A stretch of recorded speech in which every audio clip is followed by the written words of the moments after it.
ನಮಸ್ಕಾರ. ಈ ಒಂದು KDP ಸಭೆ ಒಳ್ಳೆ ಒಂದು ಸಭೆ ಇದು. ಯಾಕಂದರೆ ಎಲ್ಲ ಇಲಾಖೆಗಳನ್ನು ಕರೆಸಿ ಅವರ ಆಹ್ವಾನಗಳು ಏನಿದ್ದಾವೆ ಮತ್ತು ಪಂಚಾಯತಿಯಿಂದ ಅಥವಾ ಪ್ರತಿಯೊಂದು ಇಲಾಖೆಯಿಂದ ಏನು ಕೆಲಸ ಆಗಬೇಕು ಅಂತೇಳಿ ನಾವು ಒಂದು ಸಮನ್ವಯ ಸಮಿತಿ ಥರ ಮಾಡಿಕೊಂಡು ಪರಿಹಾರ ಕ್ರಮಗಳೇನು, ಮುಂದಿನ ಕ್ರಮಗಳು ಯಾವ ರೀತಿಯಾಗಿರಬೇಕು, ಯಾವ ಡಿಪಾರ್ಟ್ಮೆಂಟಲ್ಲಿ ಏನು ಸಮಸ್ಯೆ ಇದೆ ಅಂತೇಳಿ ಒಂದು ಒಳ್ಳೆಯ ಕಾರ್ಯಕ್ರಮ ಇದೆ. ಅದಕ್ಕೋಸ್ಕರ ನನಗೆ ತುಂಬ ಹೆಮ್ಮೆ ಆಗ್ತದೆ. ನಾನು ಹೇಳೋದಕ್ಕೆ ಮುಂಚೆ ತಮಗೆಲ್ಲರಿಗೂ ನಾನು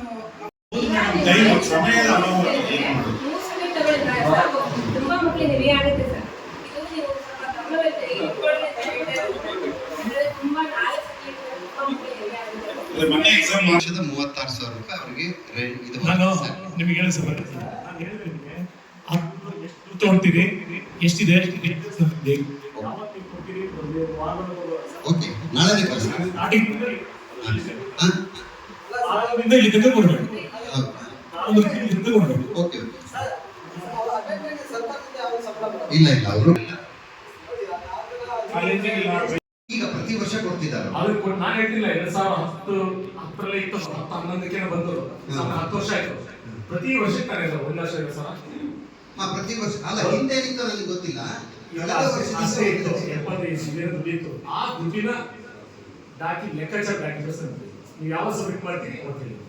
ಓಕೆ ಸರ್, ಅದನ್ನು ಪರಿಶೀಲನೆ ಮಾಡಿ ಶೀಘ್ರವಾಗಿ ತಲುಪಿಸೋಣ. ಇಲ್ಲ ನಾವು ನೋಟಿಸ್ ಕೊಡಿ ತಗೋಬೇಕು ಅಂತ ತಗೊಂಡ್ರೆ ಇಲ್ಲ ಇಲ್ಲ, ಅದೇನಿದೆ ನಮ್ಮಲ್ಲಿ ಏನು ಡಾಕ್ಯುಮೆಂಟ್ ಅವೈಲೇಬಲ್ ಇದೆ ಹೈಸ್ಕೂಲ್ ಸೆಕ್ಷನ್ ಅಲ್ಲಿ ಅದನ್ನು ಕೊಡಿಸೋ ವ್ಯವಸ್ಥೆ ಮಾಡ್ತೀವಿ. ಈಗ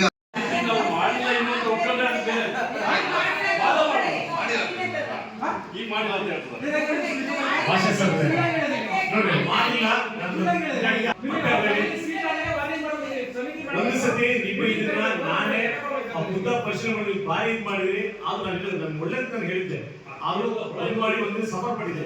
ಮತ್ತೆ ಇದೇ ಬೇಕೇ ಒಂದೇ ಮಾತ್ರ ಸುಳ್ಳೆ ಸಫರ್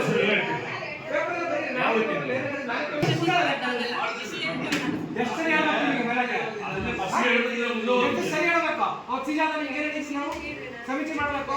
ಪಂಚಾಯತಿ ಬಂದು ಲೆಕ್ಕ ಕೊಡ್ಬೇಕು. ಯಾವ ಕೊಟ್ಟಿದ್ರು ಲೆಕ್ಕ ನೀವು ಏನು ಕೊಟ್ಟಿದ್ದೀರಾ ಹೇಳಿದ ತಕ್ಷಣ ಮಗ ಅಲ್ಲ, ಮಗ ತಕ್ಷಣ ಮಾವ ತಕ್ಷಣ ಅಪ್ಪ. ನಾನು ಎಷ್ಟು ಸರಿ ಫೋನ್ ಮಾಡಿದ್ದೀನಿ. ನಾವು ಸುಮ್ಮನೆ ಇದ್ದೇವೆ ಅಂತಲ್ಲ, ಹೇಳು ಹೊರ ಹಾಕ್ತೀವಿ ಅಷ್ಟೇ. ಕೆಪಾಸಿಟಿ ಆದ್ರೆ ಮಾಡಬಾರ್ದು, ಹುಡುಗ ಮನೆ ಮಾಡಬಾರ್ದು.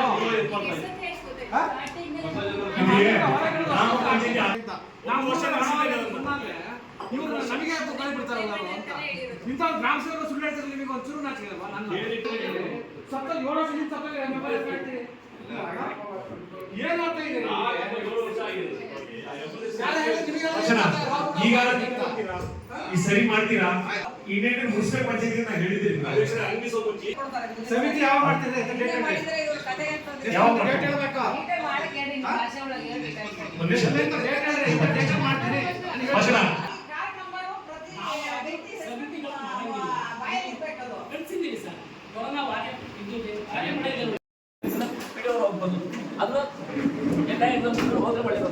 ಖಂಡಿತ ಆ ವ್ಯವಸ್ಥೆ ಮಾಡಿಸಿವಿ. ಈಗಾಗಲೇ ನಾವು ಎಕ್ಸಾಮ್ ಚೆನ್ನಾಗಿ 100% ಅನುಕೂಲ ಬಂದಿದ್ದು. ಪೇಪರ್ ಅಲ್ಲಿ ಅನುಕೂಲ ಪ್ರಥಮ ಸ್ಥಾನ ಇರ್ಲಿ ಅಂತ ಅದು ಅವರು ಡಿಪಾರ್ಟ್ಮೆಂಟ್ ಗೊತ್ತಿರೋದು. ನಾವು ಅಷ್ಟಾಗಿ ನಾವು ವಿಡಿಯೋ ಗಮನ ಹರಿಸಿ ಕಳಿಸಿ ಅವರು ತಿಳಿಸ್ತೀವಿ.